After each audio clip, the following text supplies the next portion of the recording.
Hey there, Apollo Squad, Captain Aqua here with you as we launch a long-awaited Axie video in the build-up towards the end of Season 20. Now with version 3 just around the corner, we are all very excited for this new stage of the game, but we're all going to be pushing as hard as we can to achieve those leaderboard rankings. And I am delighted to announce as well that we will be offering a 50-50 split in regards to AXS payout for the top 300,000 arena players. Once more, Apollo Squad members, if you fall amongst that bracket, we will be splitting that AXS reward with you 50-50 as a fitting tribute to your dedication throughout this long season. Now, amidst all the different changes and difficulties that you can expect to face in these final 12 days, we will be managing the guild with swaps and requests. So again, if you need any assistance, and of course if we are able to help out, that is when you need to reach out to your platoon sergeants so that we can perform our due diligence. To our YouTube viewers, welcome to this little presentation, perhaps a nugget of information out there for those of you who might be relatively new to the game and to the scene about the simplicity when it comes to getting yourself a respectable rank in the arena. Today we'll be looking at one of our platoon sergeants who goes by the name of PlayerOne. Quite fitting because for most of the replays he will be referred to as PlayerOne in game, with his efforts and success shown with a very simple lineup featuring a Yam plant, Tri-Spikes, and Tiny Dino Dusk. Let's get started. Right, so as we get started, let's take a closer look at the simple lineup that we have here in the form of the Yam plant, the Tri-Spikes, and the Tiny Swing Dusk. Alright, so ideally, you want to have them at maximum speed, and that comes of course with the bird or aquatic eyes and ears. For the guild treasury, sometimes that might come as a premium, but of course if you can prove yourself over time, we are always more than happy to give you that upgrade in terms of speed because it is absolutely crucial in the arena. And that applies as well for the Tri-Spikes Dust 2 with the maximum 48 utility. So we actually do recommend that you have these, of course, when it comes to your arena matches. But of course, if you do lack 1 or 2 speed there, it may cost you some games, but it is still a pretty strong lineup to climb. And of course, a very typical Yam plant that if you are able to, of course, have a much higher ID, that might give you the bonus of going last for the energy control, the energy steal. And of course, normally if you go up against a pure plant, right, if he's going to be holding cattail, beach, pumpkin, and all that jazz, then it is almost impossible for you to go before it because of the fact that for the same amount of speed, they will look at morale and judge who will go first. And of course, if you have that additional bug part, you are going to have more morale than the pure plant. So now we do have a typical situation in the arena. A lot of people are using this lineup because not only is it so affordable, but it is so effective as well. With the double discard bug, sometimes they differ with their back parts, but more commonly you will see Sandal and sometimes even Scarab, of course, for that maximum damage utility because they do provide decent amount of shield. And the Scarab also goes a long way in dealing with the Drain Bite, Zigzag, life-stealing tanks in the front. So a very difficult lineup to deal with. And especially with the Pocky Koi waiting at the back with the Risky Fish as well, looking to perform as much damage as possible onto player number 1. Let's see how this turns out. Round 1, he is starting very strong here, and a very good prediction here to put down some of the cards in defense with Pumpkin and Yam again. Very good starting combo, especially for those of you who are anticipating a quick rush of damage, especially if they want to avoid the energy steal, right? So we got a pass here, and unfortunately, due to the discarding nature of the opponents, we are running very dry on these plants, of these cards rather, and the tank eventually has to drop. Now we have this attempt to try spikes, so that is always something to take note of. However, the balloon koi proving to be very annoying because that actually prevents him from leaping over, but it would have also gone to the tank anyway because the bug didn't play any cards. All right, so this opponent is very aware of the Tri-Spikes danger. Now he is taken out of the equation, and we do have a very simple act of not wanting to burst into a shield, right? So that is great play there from player number 1. He's going to take some big damage here. Thankfully, it's a powered up upstream swim, so it's not going to do a big amount of damage. The Tri-Spikes does give him a little bit of that shield and the potential to jump to the koi, but that doesn't happen because of the balloon, and he gets the buck down pretty low thanks to that critical strike. Now here's a swing and misjudging the shield very, very slightly there.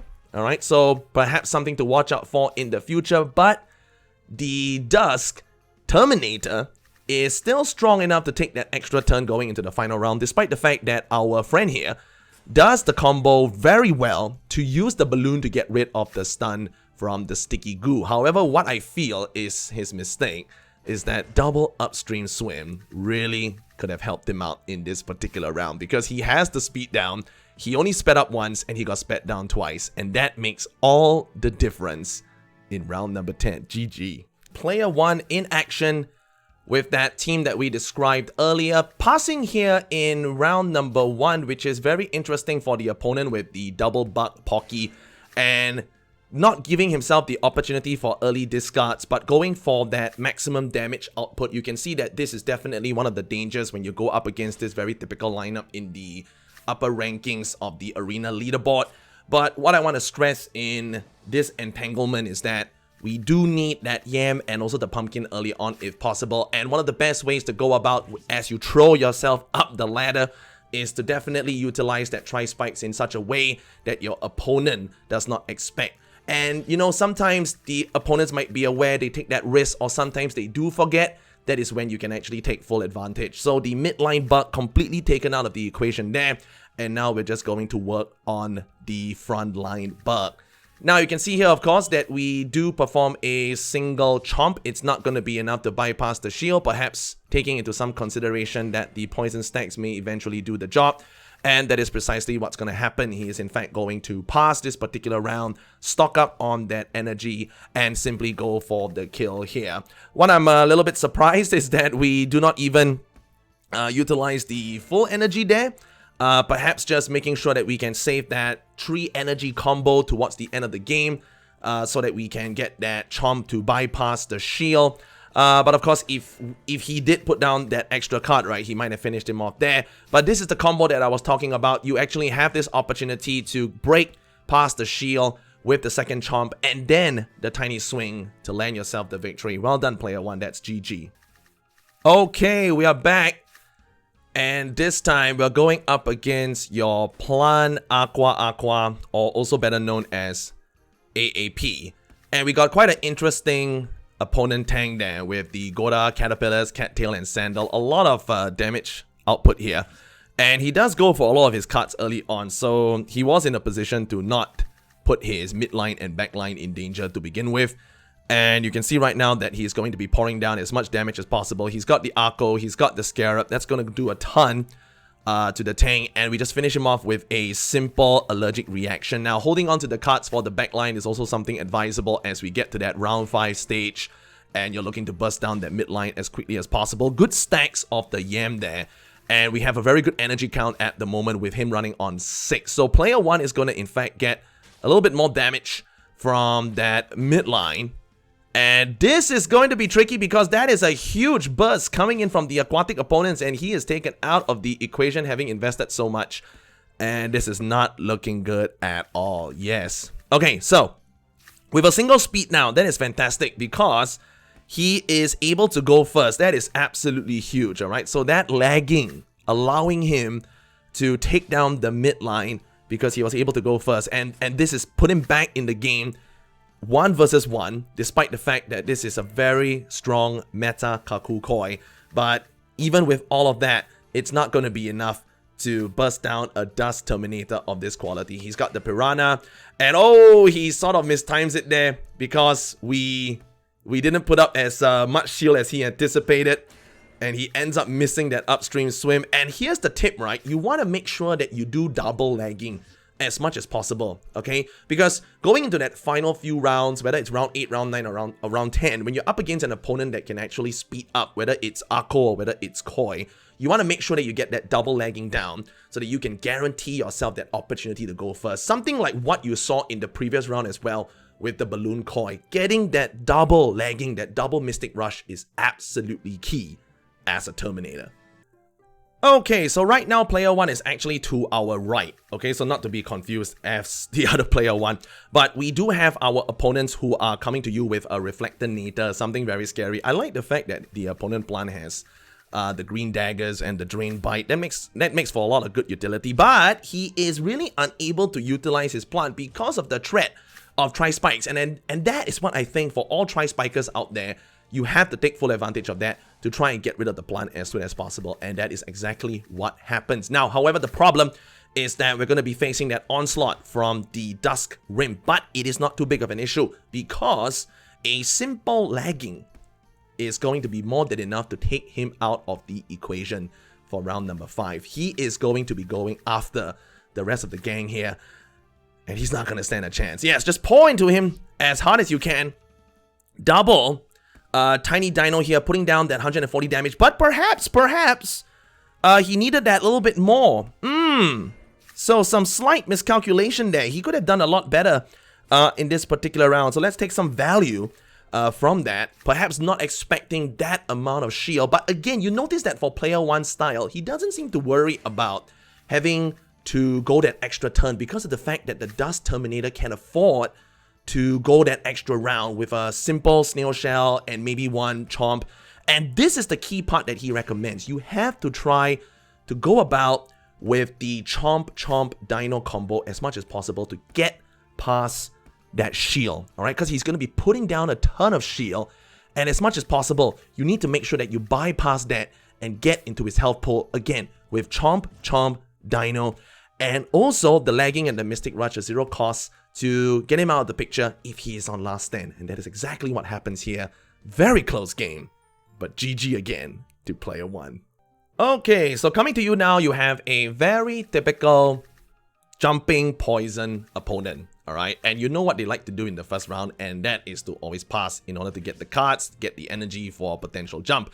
But now, here's the deal. Again, with the threat of Tri-Spikes, he does not utilize his plant at all. He is going to put down some cards here, and that actually catches player 1 off guard because he does have enough shield to not only survive this onslaught, he's able to get a steal, he's able to get an energy gain, and to put down a ton of poison stacks onto player 1's tank, alright? So not an ideal start at all, which is probably why he titled his video Don't Give Up, because we're going to be able to see how he turns this around. But again, the single lagging is so important from the backline Terminator in order to turn things around by giving both of these lads the opportunity to go first. So I love the synergy of how the Tri-Spikes Dust and the Terminator Dust go hand in hand. And since we're already in round 5, he is just going to throw down a ton of damage there and beat him down to 17, alright? So my goodness, that is as close as it comes. And he's probably not too afraid of the damage output because he didn't really exactly go for the kill there. But with the additional lagging from the previous round, we do guarantee a kill in round number 6. And right now, our friend is all alone, but he is looking very rosy with his health pool. And both of our boys are very, very weak. Okay, so here comes the combo. 3 cards again to ensure the Chomp, perhaps hoping that he doesn't go for the sneaky raid there. Although he could probably put 1 card to burn and then go for the sneaky raid. That's probably an option as well. But giving the Terminator that enough time to try and go for the kill, alright? So here's the bit now, right? He does use the sneaky raid to get rid of the stun. And I think what is absolutely crucial here is that our buddy sort of mistimes his damage output, alright? He actually puts the sneaky raid at the front, thinking that player 1 will end with a Chomp, alright? But what happens is that the Barb Strike actually breaks that sticky goo, and he gets stunned, and his Seratis, his surprise invasion, isn't able to finish him off. So tremendous stuff. Again, a little bit of mind games when it comes to facing off with your opponents that go after you, when they try and think that they need to clear that stun first, alright? So again, tremendous. But in any case, even if he were to put the Barb Strike first, and then put the sneaky raid in the middle, it would have been too much of a risk because there's always that danger of the chomp coming down. So I think people are always more inclined to feel that they will be left stunned. So this is something that you could take into consideration to get those mind games won over your opponents. Alrighty folks, this is going to be the final replay. Nothing too fancy here. For the opponent, you have your double plant bird, which was so popular back in the day. But let's see how the Tri-Spikers fare against these opponents. You got your round 1 typical deployment there with the pumpkin to put down that shield together with the energy steal and the disguise for the energy gain. What's good is that he is able to get that energy steal and that energy without losing any in this particular round, or giving cards to the opponent with the cattail placed down. Good move across now with the yam and also with the disguise, but with no attacks coming in from the bird, he is going to miss out on those poison stacks, alright? And it's not going to be the end of the world too, because he does have the blackmail, alright? So that does prevent him from keeping on those poison stacks. And you can see that the tank here has done the right thing by making sure that he doesn't put up enough shield. Again, very aware of the Tri-Spike's danger. Now, you can see here he's going for the typical Soothing Song, the double top, and also the egg bomb combo just to bypass the shield, and he does so very, very well. The good news is that he does go into last stand, so that is going to be absolutely huge. The double chomp paying off, because that allows him to take down the bird. He needed to do that desperately. So now he is up against this plant, and it's very interesting because in a way this is your Undying plant with the hot butt that can in fact stop PlayerOne from using the chomp. He's got the double snail shells down, but he's got a ton of energy. I just noticed that. He's on 5 here. So he's just burning through that right now. Here comes the double swing. And he's not bothering with the Mystic Rush because he's trying to redraw the cards in the next round. So I love that. Making sure that he's getting as much tiny dino as possible, and also that sticky goo, alright? So he's not putting down any of that at all because he does not need to slow down this plant, alright? So a great concept there for all the Terminators out there. And you can see that this guy is not really planning his strikes very well, because he is in fact losing out with the stuns. And here comes the finish. The Mystic Rush comes into play. That is GG. Again, the plant bird, not so common nowadays, but that is a very effective way to take them out of the game. Alright, so folks, with that, thank you so much for watching. To our YouTube viewers, we hope that you found some value for the final 12 days or so. If you're looking for something basic, perhaps for yourself or even for your scholars as well, I found personally as a guild manager that this is one of the more dependable lineups. And of course, we've had our Platoon Sergeant and plenty others who have displayed that ability to crack into the 2k MMR zone. However, I want to be very transparent. Things are very competitive in the arena scene, and we do see a couple of days where they can backslide all the way down the ladder as well. But the most important thing is that if you trust your skill, if you trust your team, you go back out there, you re-perform, and hopefully you climb that ladder again and recommence with your consistent SLP gains. To all of our Apollo squad members, to all of our Apollo Knots, final push towards the season end. And again, look forward to that AXS. And of course, as always, if you need any assistance, reach out to your Platoon Sergeants so that we can perform our due diligence and get you those Axies that you need to improve your final rankings. Good luck. This is Captain Aqua, signing off.